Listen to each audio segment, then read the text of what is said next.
name is Kenneth. I'm actually a Dane, so I live actually pretty close by. I work for Intel in the Open Source Technology Center, where I work in our web team, trying to find a strategy to what we should do on the web and how to enable new use cases, enable app-like experiences, and the like. This means that I work on Chrome and I work in the W3C on different specs, etc. As he just mentioned, I'm also a Google developer expert in the field of web technologies. So we're here today to talk about smart devices. So what makes a device smart? Is it really smart that if I want to turn off the light, I need to pick up my phone, unlock it? Where is that app again? Oh, there it is, loading. No, maybe that's not so smart, because we already have a small switch. We can just click and light turns off. So we really need to think about these cases, are we solving real issues? Are we there when you need it? Is the device around? It's not where's my remote control? I can't find it. And things need to be easy to use. They need to be low friction. We don't want this I don't want to install your app. I just want to do things. Do we really need to wait for 100 megabytes to download? No, I want it now, right now. And when we get all these different devices around us, people are talking about ambient computing, everything is connected, everything is online. Well, maybe apps don't scale well enough for that. Because you have probably all seen a Windows desktop like this. On phones, it's becoming the exact same. We have all these different icons. There's lack of overview. And then you have these updates for these apps that you had to install maybe half a year ago, but you never used ever since. If you look at the different usages, you can split them up, or I split them up into 3 groups. There are some apps or some experiences that you need every day, for devices turn on my lights, turn off my lights. Some that you need once in a while, it's really warm outside, I really want a cold beer, so I'll change the temperature of my fridge. And there are these apps that you use once or twice in your life. I'm in San Francisco, I need to park for my car. But when am I back? Maybe a year from now, maybe 2 years from now, who knows? Maybe never. So maybe there's a better model. We want low friction, we want ease of use. That's where we have the web. Everyone gets this. Put in a URL, and there you are. But people say, well, the web is not good enough, it's slow. But I'm happy to announce, at least that on the Chrome team, we spent a lot of time trying to fix that. So this is with a focus on speed. This is a focus on HTTP to server push, service worker, something called a purple pattern, etc., etc. We want the web to be fast. So for instance, with a service worker, you can cache things so it actually works offline. But you can also just cache things so it becomes faster. So the next time you launch your app, it's already there. At least all those resources, critical resources you have. This unfortunately means that we will not see the dinosaur any longer. And I'm really sad about that. It's so cute. But basically, the takeaway is that the web is really ready. You can do these things today. Apps can work offline, or sites. They can be fast, and they can be responsive. Take a look at this example. Wow. That's pretty nice. That's pretty fast. But that can't be the web, right? That's a native app, right? I didn't see any address bar. It launched fast. There was an icon on my home screen. Yes, this is what we call progressive web apps. This is what we've been working on enabling in Chrome. And they're great for one-time usages. The low friction of the web. Enter URL. If you want something more, if you want to engage with the app, you can add it to your home screen. So it's always handy when you need it. There's also no clutter, no URL bar if you don't need it, if you have it on your home screen. And it has the property of the web. It's safe, because the web is designed to be safe out of the box. But you might wonder, but all these kind of different devices like Bluetooth and whatnot, they kind of live outside of the sandbox. I'm happy to announce that this works with the web as well. But one thing I want to keep in mind, because I'm going to talk about 2 different technologies today, something called Web Bluetooth and something called Web USB, is that companies, they don't really care about it has to be USB, it has to be Bluetooth. They just want things to work. So these technologies can actually work well together, and for different use cases. But first, you might actually want to listen to this talk, because we all heard about Lars, who was downstairs. He's actually been cooking up a quiz, so you guys can actually win stuff. So there are some small devices from Nordic. They're super cool, and maybe you will get some hints if you listen to this talk, or you go down and talk to Lars afterward. I'll give you the URL at the end of this talk. So let's look at Bluetooth. Bluetooth is, well, everyone knows Bluetooth. It's cabled. It's widely used. It's not cable, sorry. It's talking about Bluetooth, not USB. It's widely used. It's kind of like everywhere. We all have seen like a Bluetooth mouse, Bluetooth keyboard, headset. It doesn't use a lot of battery, and that's pretty handy because like you don't want to drain like your mouse to stop working after 10 minutes. And it's wireless. It's also rather cheap, easy to work with, and it has some built-in beacon functionality, a way that devices can tell that they exist and they're close to you. Some of the disadvantages is about security. So while you're sending radio waves, people can actually listen to those radio waves. So if you don't want people to do that, maybe you need to encrypt it and make sure that no one finds a way to sniff things. It's also not powered, so well, there needs to be a battery in your device you're talking to, or it needs to be plugged in. So as it's with radio waves, there can be problems with stability if there's a lot of different devices around, and also with speed. This is how it works. So here's one example of a phone connected to one of these light bulbs, and just look at what's possible. You just change the colors. That's pretty frictionless, I think. So Google has been working on this spec called Web Bluetooth. It's pretty stable. It's already shipping in Chrome. So you can actually go and use this today. It's based on what's called Bluetooth 4 point something, like Bluetooth 4, Bluetooth 5, and even like the future. So this is like kind of a reforged Bluetooth. It's not the same as the old Bluetooth. It's still called Bluetooth because it's done by the same group, but it's a really different protocol. So it uses a protocol called Generic Attributes, or GATT. The API is really easy to use and uses all the modern web technologies and API design, such as promises and typed arrays. So it doesn't work with the old-fashioned Bluetooth devices, so no classic support. And your device, like your phone, will be like the central. It can connect to peripherals. It cannot become a peripheral itself. So support is getting pretty good with Chrome. It works really great on my Android device.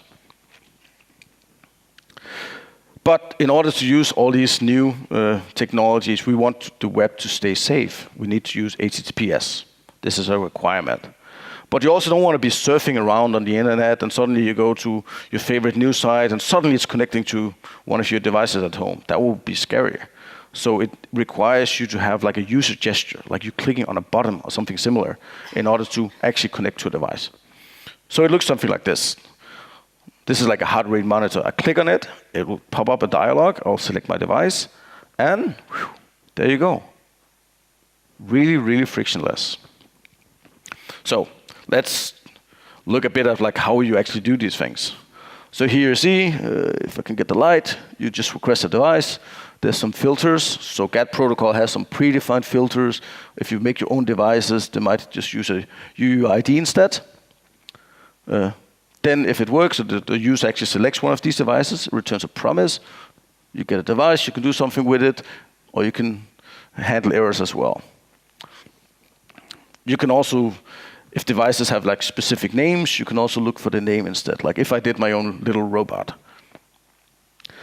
If some of these devices, they have different services. I'll get back into what services are. But if it has like service A and B and have another device which just has service A, and I actually want to connect to service B if it's available, I need to list it as an optional service. So this is how Bluetooth GATT protocol work. You have something called a profile, which has services, which has characteristics. You're probably all like JavaScript developers, so the way you can think of this is that Like a service is kind of like an object, and the characteristics are like properties. There is one difference because this is like, it's a protocol. So a lot of people, a lot of devices, instead of just using like, this is a bool, this is a string, they'll actually use like an int, like a bit array, and actually stuff often like multiple values into the same array. So just keep that in mind. So how do you connect to the GET service? Well, you request a device, you get a device, then you connect to the GET service, and that returns like a server to you, which you can work with. So it works like this. You get the service, then you can subscribe to a characteristic, or you can get a characteristic. Here I just read the value, and that's it. Battery percentage is some value. You notice I use this get uint8. This is because it's a typed array. Just the same way I can write Bing, if depending on the protocol, but this one has like a heart rate control point. I get the characteristic back, and I just write a value. Very, very easy to use. This is a more like evolved example where I actually try to subscribe to values because some values might change, like you just saw with the heart rate. So instead, you just need to add an event listener, and from the event listener, you just handle it. Really, really easy to use. But sometimes you want to, like we were talking about, the web is about discoverability. And you might not know where is the app for this service. So I was talking about like Bluetooth having this bootstrapping built in. And on top of this, Google has been working on something they call Eddystone, which allow you to actually find these devices around you. It does require you to enable Android nearby on Android for it to actually show up. And something similar on iOS if you use Chrome. Actually, if you have that enabled on your phone today, you'll actually find the schedule for ColdFront as a Bluetooth beacon. So that's pretty cool. I used that yesterday. So this means that devices around you, sites can actually can say that where they are and what site is associated with them. So it looks something like this. I might go to like a bus stop and I'll see there's some links behind. This is the old UI. I'll show, hey, there's like 2 different links in this one. It's like the estimated time of arrival for this bus and some information about the company. So this is actually a real example from London, would have deployed this. So you just click on it and you can see like, oh, yeah, this is my bus schedule. Super cool. And you could also use this, for instance, for payments. So this is an example that Google did, where you just go close to a device, it will show up the app, and you can actually pay for parking. So a lot of options and possibilities there. And I don't have time to go into more details about it, but here's one link where you can check out and learn more. So let's look at the USB instead. Now we've finally got to the wired part. So USB, they're widely in use. I probably have some around here.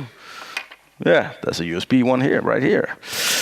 They're cheap, they're cabled, they're pretty secure because you don't have any radio waves, and they're fast and stable, and they can even power devices.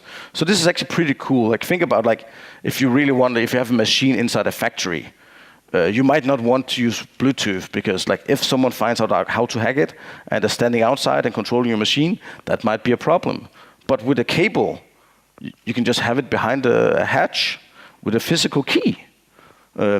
And you can use it maybe inside of hospitals where there might be other equipment that might be affected by something like Bluetooth. You can say that the disadvantage is that it's cabled. It kind of depends on your use case. Sometimes this is good, sometimes it's not. USB has no radio interference, and like I said, it can be locked behind a hatch. Users, companies, they don't care which technology you choose. Just choose the one that fits your use case. They exist really well together. So here's one example I did. I did like this IoT device, and you see it's currently unplugged. I plug it in, and a short time after, it will actually pop up on my screen. Also some kind of bootstrapping. So it's on. You see a dialog.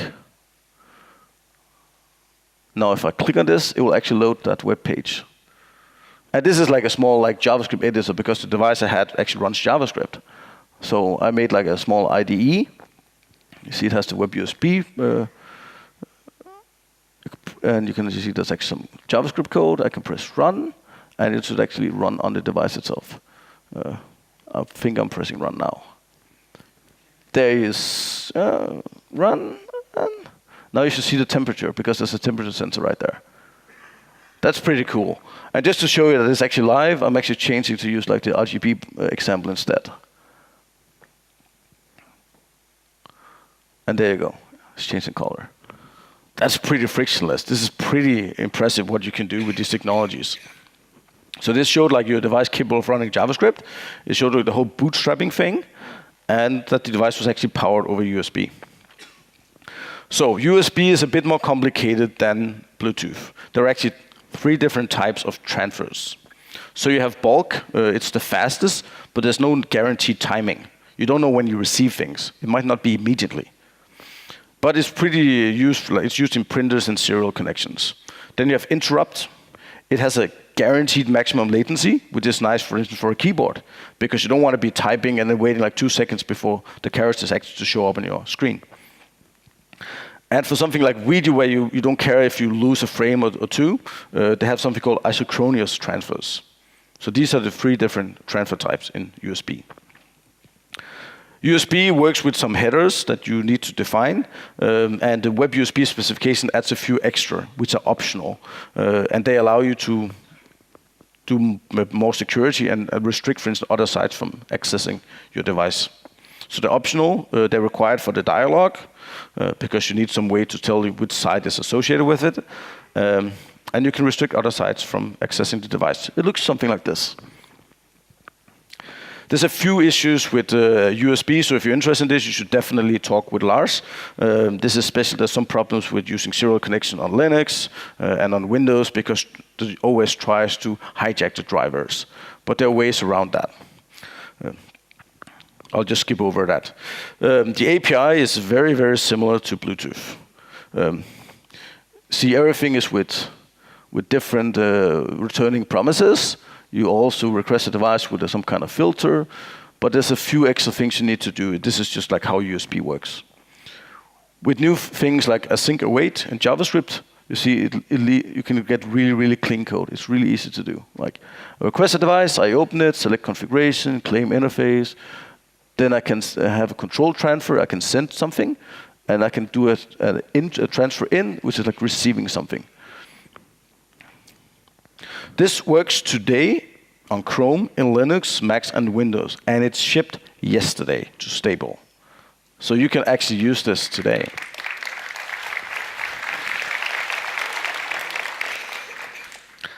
As with Bluetooth, here's a URL. I'll share the links. I'll put them on Twitter later. If you follow me, you can find the links and learn more. Wow, that's a lot of info. But there's actually a lot of other things going on the web with hardware. So a lot of companies actually just need to track stuff. It's a very common use case. Like maybe your shop, you have products. So barcodes are pretty commonly used. It's actually one of those things we've heard from a lot of people using Cordova. They need a barcode scanner. This is also one of the things we're bringing to Chrome. It makes it easy to quickly read and track things and get information around you, and even do like quick actions. So maybe Bluetooth beacons is the solution you're looking for in some cases. Maybe you want NFC tags because you can do more and it requires like a physical touch. Well, sometimes just like QR codes are the best solution because they're cheap. You can just print them. So Chrome, behind the flag, this is not shipping yet. They have something called a barcode detector. It's actually part of an API called shape detections. So it works with any kind of like video stream of photo, so you can identify faces or barcodes. So here's just one example of me detecting a barcode on an image. And that's pretty useful. NFC is something I've been involved with myself. So this is kind of the same. It's a bit more complex. When you connect an NFC to like an active device, like a phone, it's actively powered. NFC tag, which is passively powered, it means that there's no like battery associated. When you put the phone close to it, the phone will actually power the chip. And at that point, you can read and write. So here I'm just showing some examples of how you could push like a URL to one of these chips. Here, do something else. I'm watching for changes. So every time I touch, if this is an empty tag, I immediately push my name to it as JSON. Really well integrated with JavaScript. If not, I just read the value. So this is the function I did for actually processing the message itself. So if it's JSON, I just pull out the info. If it's an image, I could even like show that. So this is like also pretty powerful. Even Sir Tim Berners-Lee, the inventor of the web, was pretty excited about this. So this is the demo I was showing to him. So this is a small app I did, progressive web app. It's a shopping list. So you can basically add items. So I'm adding milk. Might be a bit difficult to see, and I can write it to that tag. So now it's written, and I can read, and it gets added to my shopping list. And now I'm writing cocoa. I'm trying to write it to the same. It actually fails for a moment because I don't know where this NFC chip is. But there we go. And if I press it again, you see all the others. You get different products. So this is, for instance, like a shopping list I could have at my home. I could just like place these around my house. Like whenever I'm missing toilet paper, take up the phone, and it gets added to my list. But what about connecting to other devices to control and to receive data? Like something like a sensor. People love sensors. They're super cool. And my phone, it already has a lot of them. So at Intel, we tried to tackle this problem. We looked at like, maybe we could come up with an API that kind of like scales to the future. That will work well with Node, IoT devices, and the web itself. So we worked on this called Generic Sensor API. So we worked together also with one of the guys, the inventor of Johnny 5, is a very popular Node.js-based IoT platform. And we've been working on all kinds of sensors like gyroscope, orientation sensor, magnetometer, accelerometer, ambient light sensors, a lot of them. But like sensors are difficult. And when I got into this field, I was like, why can't I just buy a book that tells me like how to use all these different sensors? What do you do with them? How do you understand the input? How do you merge them together? So that was actually quite impossible to find. So I ended up writing an explainer, especially about like motion sensors, how all of this works. So I recommend you check that out if you're interested. So the API is really, really simple to use. You just instantiate the sensor. It might not actually exist. You'll find out when you try to start it. You can put in some options like frequency. Then there's like an on-reading function. And then you just start it. That simple. This is one example where I'm showing how you could do fusion of an accelerometer and a gyroscope. So this is, of course, some math involved. This is something called a complementary filter. All of that is explained in that document I was just referring to. So let's look at a video to see what you can actually do with this. Because like now we have like a very nice API that works with my phone, and we have this thing called Web Bluetooth. Maybe we could combine them. So what I actually did is I took the Google Daydream controller, this one, and I exposed it, like all the data, like a generic sensors. So we just like flip it in my small demo app. So let's look at the video. So I made this demo app. I just connect to the Daydream controller. And there we go.